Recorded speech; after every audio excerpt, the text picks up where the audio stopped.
You would think on this program that I would know the age of our state, but it's actually 158 years old, not 156. Probably just a typo. Yeah, I think so. Or or maybe the contacts aren't working right. Yeah, there's a lot of reasons we can. So 158 years old, Statehood Day was Saturday. Was Saturday, March 1st. All right. Well, we're moving on now to take a look at another piece of our state's fascinating history. March is Women's History Month, and you may recognize a prominent woman in Nebraska history. That's Dr. Susan LaFleche Picott. And joining us now with more is Chris Goforth with the Nebraska State Historical Society. Good morning, Chris. Good morning, Chris. And don't feel bad, John. It's a Monday. It's okay.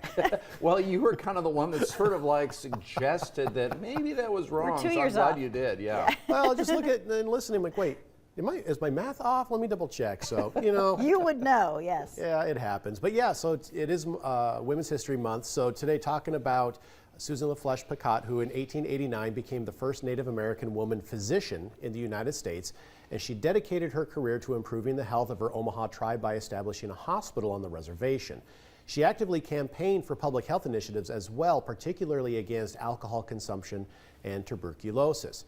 As a child, she had watched a sick Indian woman die because the local white doctor would not give her care, and Picott later credited this tragedy as her inspiration to train as a physician so she could provide care for the people that she lived with on the reservation. So after attending and graduating from Hampton Normal and Agricultural Institute in Hampton, Virginia, Picott went on to attend the Women's Medical College in Pennsylvania. Then in 1889, she earned her medical degree and became that first Native American woman to do so.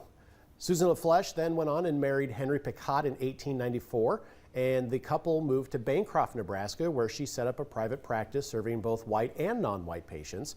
Along with her busy practice, Picott also raised 2 sons and nursed her husband through a terminal illness. In 1906, she led a delegation to Washington, D.C. to lobby for the prohibition of alcohol on reservations.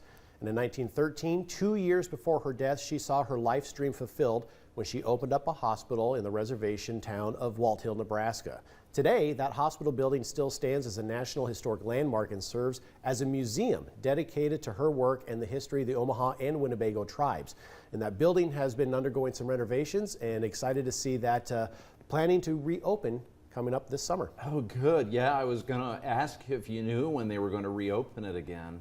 Yeah, I think they're aiming for June or July, so hopefully things continue to stay on schedule for that. That is a neat place to go. And where would we go to get more information on stories like these? Yeah, absolutely. Head to our website, history.nebraska.gov. You can also head to social media, Facebook, X, Instagram, YouTube. We're on there sharing different content.